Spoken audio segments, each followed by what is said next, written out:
25 de maio. Então é assim que uma pessoa chega a se desprezar, sabendo que está fazendo a coisa errada sem conseguir parar? Contra minha vontade, encontrei-me atraído ao apartamento de Alice. Ela se surpreendeu, mas me deixou entrar. Você está encharcado, tem água escorrendo pelo seu rosto. Está chovendo. Bom, bom para as flores. Entre, vou buscar uma toalha. Você vai pegar pneumonia. Você é a única com quem consigo falar, eu disse. Deixe-me ficar. Tem um bule de café fresquinho no fogão. Vá em frente e se seque, então podemos conversar. Olhei em torno enquanto ela buscava o café. Era a primeira vez que eu entrava em seu apartamento. Senti certo prazer, mas havia algo perturbador naquela sala. Tudo estava organizado.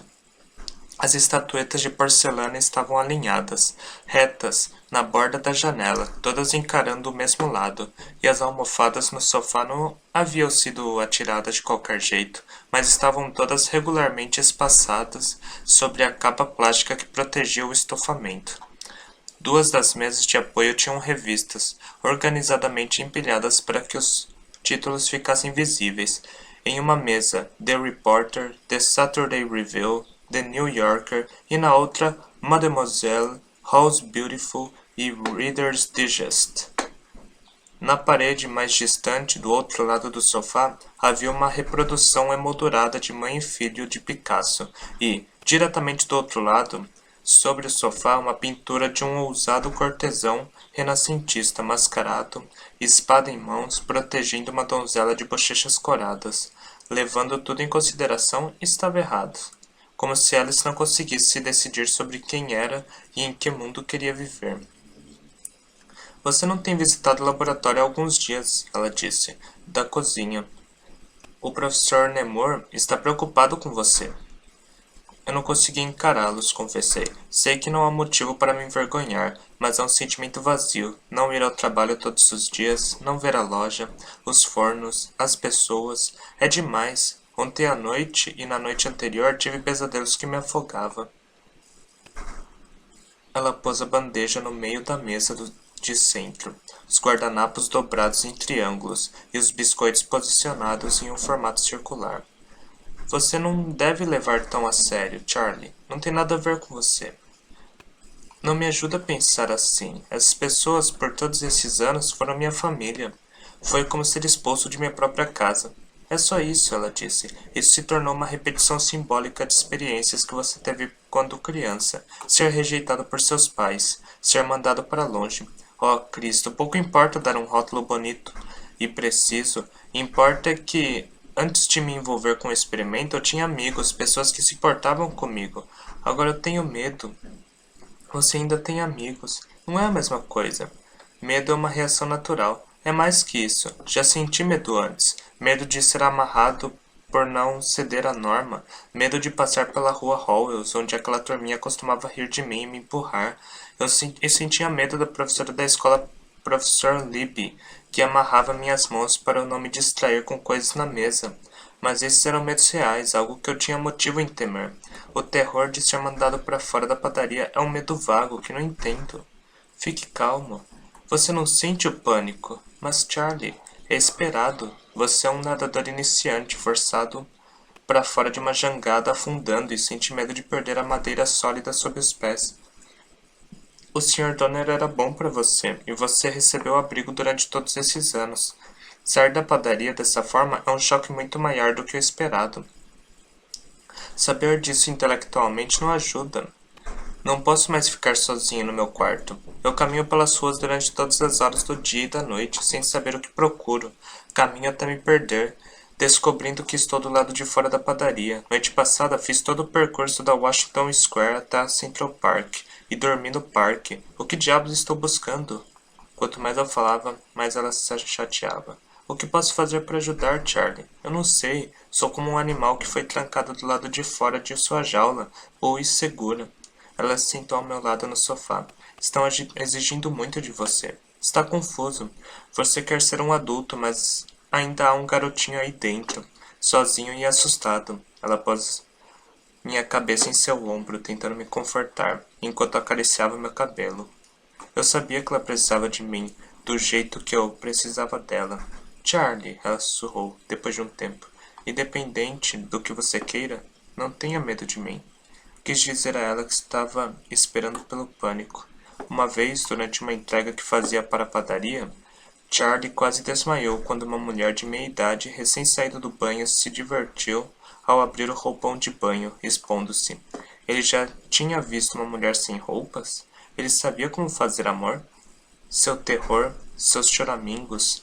Isso a deve ter assustado, porque ela fechou o roupão de volta e lhe deu uma moeda para esquecer o que acontecera. A mulher o estava testando. Ela avisou para ver se ele seria um bom garoto. Charlie disse a ela que tentava ser bom e não olhar para as mulheres, porque sua mãe costumava espancá-lo sempre que aquilo acontecia em suas calças.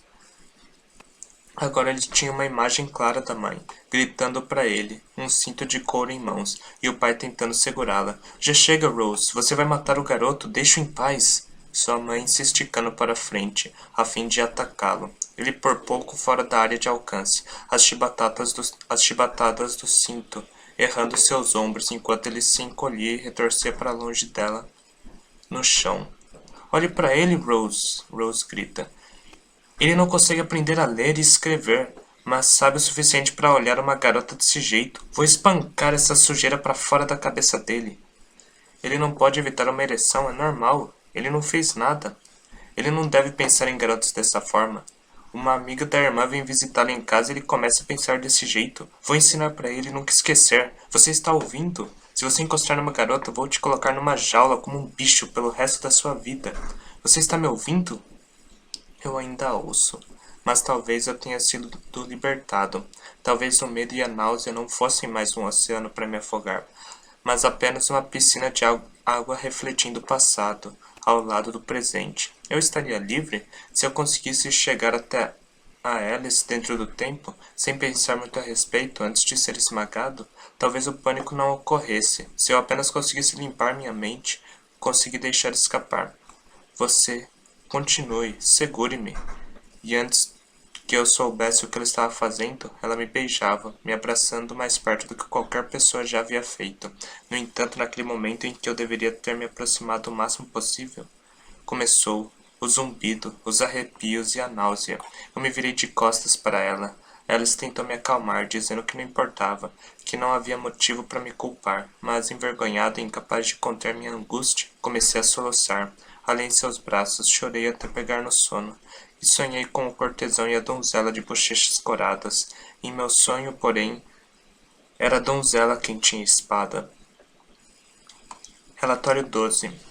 5 de junho. Nemur está incomodado por eu não entregar nenhum relatório de progresso em quase 2 semanas. E com motivos, pois a Fundação Wellberg começou a me pagar um salário saído dos recursos financeiros totais da pesquisa, para que não precise procurar um emprego. Falta uma semana para a Convenção Internacional de Psicologia em Chicago. Ele quer que seu relatório preliminar esteja o mais completo possível, já que eu e Algernon somos as amostras centrais de sua apresentação. Nossa relação está se desgastando cada vez mais. Eu me ressinto de Nemur constantemente se referir a mim como uma espécie de laboratório, como um espécime de laboratório. Ele faz com que eu sinta que, antes do experimento, eu não era realmente um ser humano. Eu disse a Strauss que estava muito envolvido em pensar, ler e me descobrir, tentando entender quem e o que eu era, e que escrever era um processo tão lento que me impacientava por ideias no papel. Segui sua sugestão de aprender a datilografar, e agora que consigo digitar quase 75 palavras por minuto, é mais fácil colocar todas as minhas ideias no papel. Strauss de novo trouxe-me a necessidade de falar e escrever de maneira simples e direta para que me compreendam. Ele me lembra de que a linguagem é muitas vezes usada como uma barreira em vez de uma ferramenta. É irônico me encontrar agora do outro lado do muro intelectual. Vejo Alice ocasionalmente, mas não discutimos o que houve. Nosso relacionamento permanece platônico. No entanto, por 3 noites depois que saí da padaria, houve pesadelos. Difícil acreditar que ocorreu 2 semanas atrás. Durante a noite, sou seguido por figuras fantasmagóricas pelas ruas vazias. Apesar de eu sempre acabar na padaria, a porta está trancada e as pessoas de dentro nunca se viram para me olhar. Pela janela, a noiva e o noivo do bolo de casamento apontam e riem de mim. O ar preenche se preenche com suas gargalhadas até eu não aguentar mais. Os dois cupidos apontam as flechas flamejantes. Grito, esmurro a porta, mas não há nenhum som. Vejo Charlie me encarando de volta do lado de dentro. Seria apenas meu reflexo? Alguma coisa aperta minhas calças e me leva para longe da padaria, para as sombras do beco, e assim começo a se infiltrar em mim. Acordo. Outras vezes, as janelas da padaria abrem para o passado e, olhando através delas, consigo ver outras coisas e outras pessoas. E é impressionante como meu poder de recordação se desenvolve. Não consigo controlá-lo completamente ainda, mas às vezes, quando estou ocupado ou trabalhando em um problema, tenho um sentimento de clareza intensa. Sei que é algum tipo de aviso inconsciente e agora, em vez de esperar que a memória venha até mim, fecho os olhos e tento buscá-la. Em algum momento vou conseguir dominar completamente essa habilidade de recordação e explorarei não apenas o somatório de experiências passadas, mas também todas as minhas habilidades mentais inexploradas. Mesmo agora, enquanto penso nisso, sinto uma forte quietude. Vejo a janela da padaria, alcanço-a e a toco, vibrando fria, e então o vidro se torna quente. Mais quente. Dedos queimados. A janela refletindo minha imagem se torna brilhante e assim que se transforma num espelho, vejo o pequeno Charlie Gordon, 14 ou 15 anos, olhando para mim através da janela de casa, e é duplamente estranho perceber quão diferente ele era. Ele tem esperado a irmã voltar da escola, e quando a vê passar pela esquina da rua Marx, acena e a chama pelo nome, e corre para a varanda a fim de encontrá-la. Norma sacode um papel. Tirei A na minha avaliação de história. Eu sabia todas as respostas. A professora Bethany disse que foi o melhor trabalho da turma dela. Ela é uma garota bonita, com cabelo castanho claro, cuidadosamente trançado e enrolado em torno da cabeça em uma coroa. E enquanto olha para o irmão mais velho, o sorriso se transforma em uma carranca e ela se afasta, deixando-o para trás, enquanto se lança pelas escadas e entra em casa. Sorrindo, ele a segue. A mãe e o pai estão na cozinha e Charlie, explodindo de alegria com as notícias de Norma, despeja antes que ela possa. Ela tirou o A, ela tirou o A. Não, Norma guincha, você não conta. É minha nota e eu vou contar. Espere um minuto, mocinha, mete abaixo o jornal e se dirige a ela severamente. Isso não é jeito de falar com seu irmão. Ele não tinha o direito de contar. Não importa, Matt olha para ela por cima de um dedo de aviso. Ele não tinha más intenções e você não deve gritar com ele assim. Ela se dirige à mãe em busca de apoio. Eu tirei A melhor nota da turma. Agora posso ter um cachorro? Você prometeu. Você disse que podia se eu tirasse uma nota boa na avaliação e eu tirei A, um cachorro marrom com manchas brancas. Vou chamá-lo de Napoleão, porque a questão sobre ele foi a que melhor respondi. Napoleão perdeu a batalha de Waterloo. Rose acena com a cabeça. Vá para a varanda brincar com Charlie. Ele está esperando você voltar da escola faz mais de 1 hora. Não quero brincar com ele. Vá para a varanda, diz Matt. Norma olha para o pai e depois para Charlie.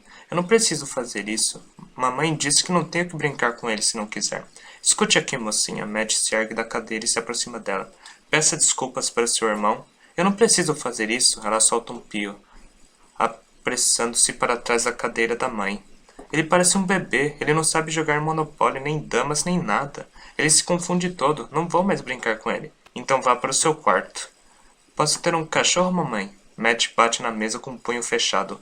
Não vai ter cachorro nessa casa enquanto você tiver essa atitude, mocinha. Eu prometi um cachorro se ela fosse bem na escola. Um marrom com manchas brancas, acrescenta Norma. Matt aponta para Charlie em pé, próximo da parede. Você esqueceu que disse para o seu filho que ele não poderia ter um porque não tínhamos espaço ninguém para cuidar dele? Lembra? Quando ele pediu um cachorro? Você vai retirar o que disse? Mas eu posso cuidar do meu próprio cachorro, Norma insiste. Eu vou dar comida e banho e vou levar para passear. Charlie, que estava em pé próximo à mesa, brincando com um grande botão vermelho no fim de um barbante, subitamente fala. Eu ajudo a cuidar do cachorro, ajudo a dar comida e escovar, e não vou deixar os outros cachorros morderem ele. Mas, antes que Matt ou Rose respondam, Norma guincha. Não, vai ser meu cachorro, só meu. Matt acena com a cabeça. Está vendo? Rose se senta ao lado dela e acaricia-lhe as tranças, a fim de acalmá-la. Matt, mas nós temos que dividir as coisas, querida. Charlie vai ajudar você a cuidar dele.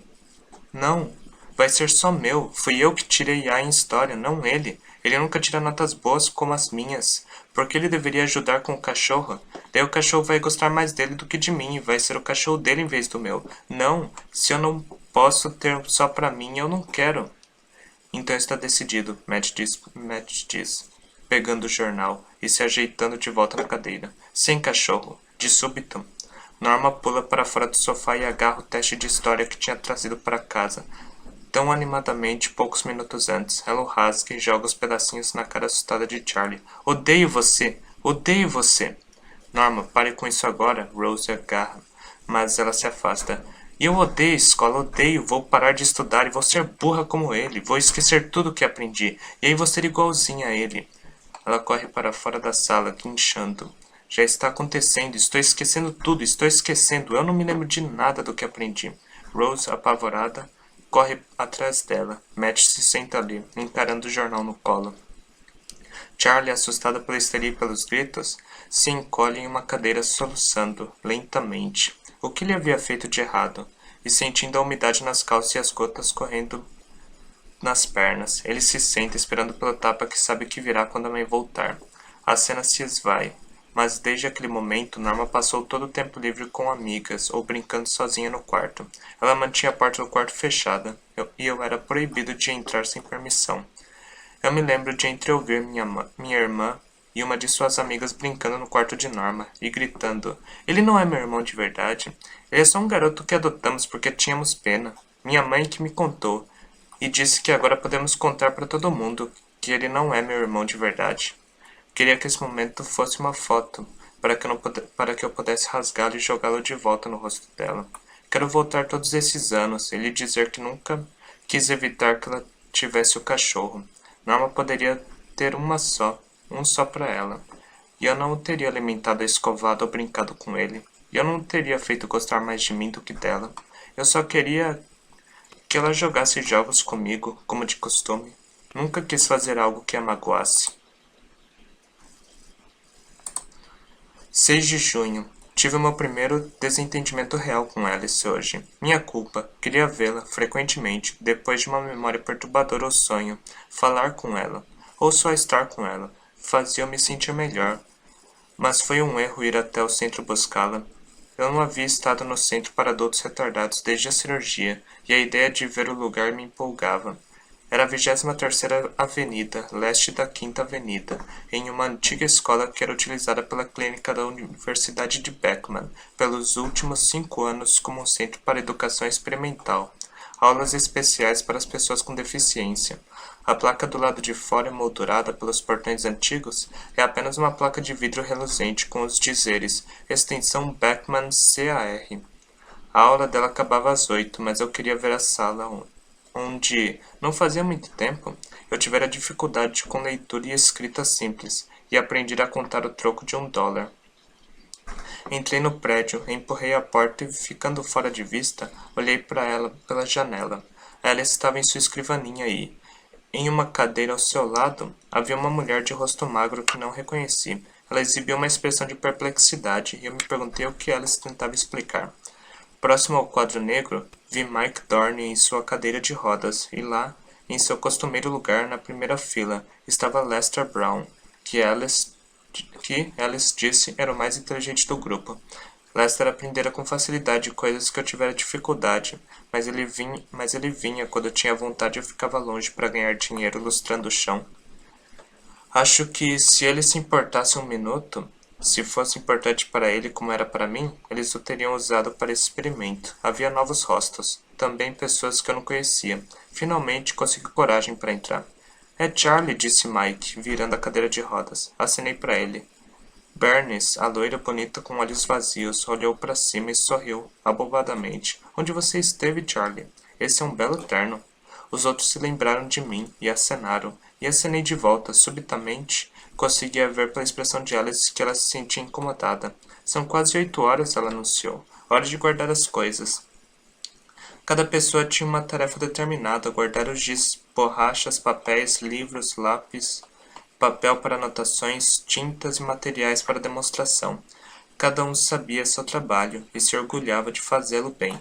Todos eles começaram suas tarefas, exceto Bernice. Ela me encarava. Por que Charlie não volta para a escola? Perguntou ela.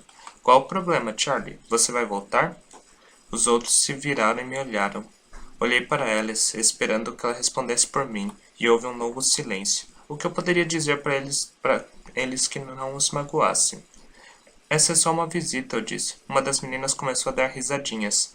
Francine, com quem Alice sempre se preocupava, ela tinha dado à luz a 3 filhos até os 18 anos de idade, antes que seus pais arranjassem uma histerectomia. Ela não era bonita, nem chegava perto de Bernice, mas tinha sido um alvo fácil para 12 de homens que lhe compravam algo bonito ou pagavam seu ingresso de cinema. Ela vivia uma pensão aprovada pela residência pública Warren para estagiários que trabalhavam e era autorizada para ir ao centro à noite. 2 vezes ela não havia aparecido, apanhada por homens no caminho da escola, e agora só podia sair com uma escolta. Ele fala como se fosse importante agora, ela riu. Tudo bem, disse Alice, interrompendo bruscamente. Turma, dispensada. Vejo vocês todos amanhã às 6. Quando foram embora, eu conseguia ver pela maneira que ela tirava as próprias coisas no armário que estava brava. Sinto muito, falei. Eu ia esperar por você no térreo. Então fiquei curioso com a sala antiga. Minha alma mater. Eu só queria olhar pela janela, e antes que eu soubesse o que estava fazendo, entrei. O que está te incomodando?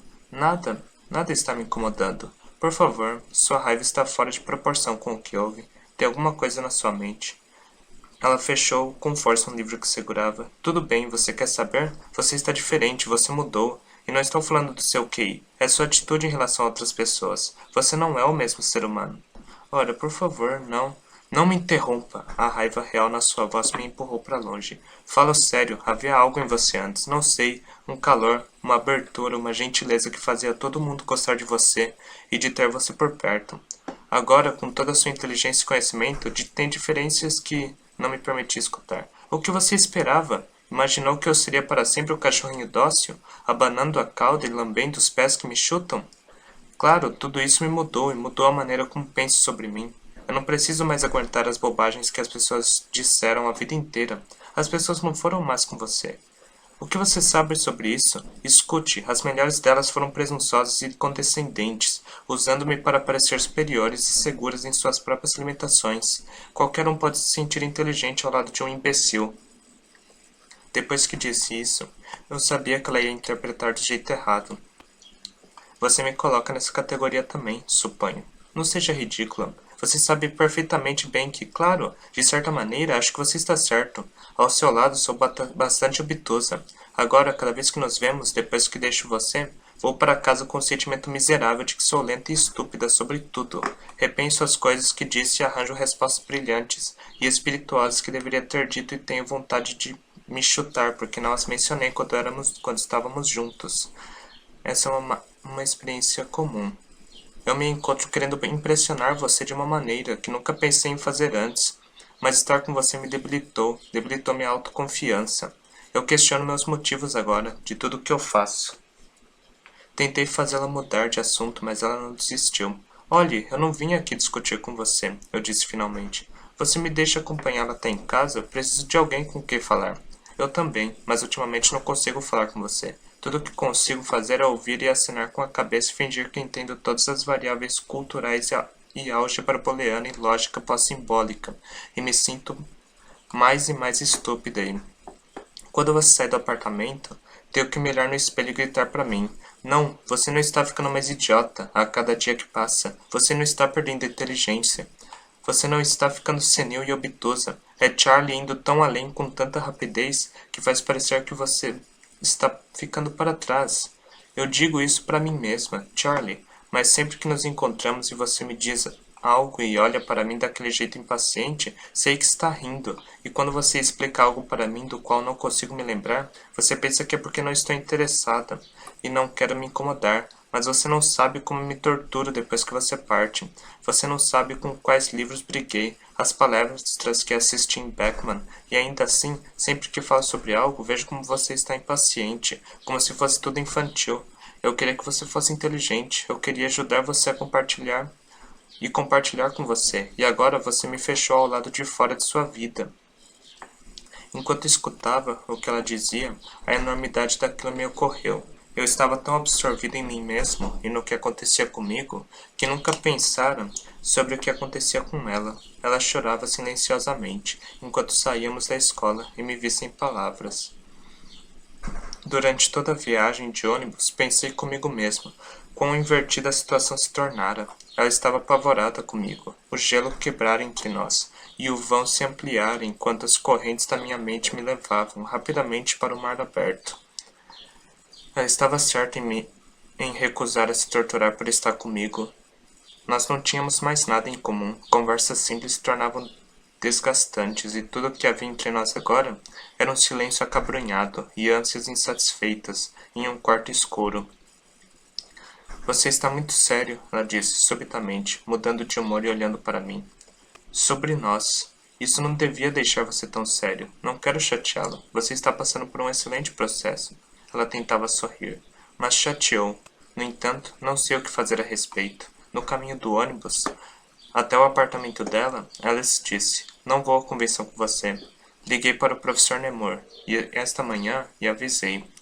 Haverá muito para você fazer lá. Gente interessante, a empolgação dos holofotes, por um tempo, não quero me colocar no caminho. Alice, e não importa o que diga sobre isso agora.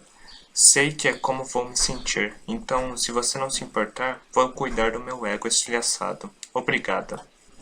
Mas você está exagerando as coisas. Tenho certeza de que... Se você só... Você sabe? Você tem certeza? Ela se virou e me fuzilou com os olhos, em pé, nos degraus da frente do seu edifício. Ah, você ficou insuportável. Como você sabe o que sinto? Você toma liberdades com a mente alheia. Não dá para você saber como me sinto, o que sinto ou por que sinto. Ela correu para dentro e olhou de volta para mim, a voz trêmula. Estarei aqui quando você voltar. Estou chateada, só isso. E quero que nós dois tenhamos uma chance de pensar sobre isso enquanto estamos com uma boa distância entre nós. Pela primeira vez em muitas semanas, ela não me convidou para entrar. Encarei a porta fechada, com a raiva crescendo dentro de mim. E queria criar uma cena, bater na porta, quebrá-la. Eu queria que minha raiva consumisse o edifício. Mas enquanto caminhava para longe, senti uma espécie de fervor. Então, arrefecimento e finalmente alívio. Caminhei tão rápido que estava flutuando pelas ruas, e a sensação que me acertava no rosto era uma brisa fria saída da noite de verão, subitamente livre. Percebo agora que meu sentimento por Alice nadava contra a corrente do meu aprendizado, de idolatria a amor, a afeto, a um sentimento de gratidão e responsabilidade. Meus sentimentos confusos por ela estavam me prendendo, e eu havia me apegado a ela por medo de ser forçado a me virar sozinho e lançado à deriva. No entanto, com a liberdade veio a tristeza. Eu queria estar apaixonado por ela. Eu queria superar meus medos emocionais e sexuais, casar com ela, ter filhos, me aquietar. Agora isso é impossível. Estou tão distante de Alice, com um QI de 185, quanto estava quando tinha um QI de 70, e dessa vez nós dois sabemos.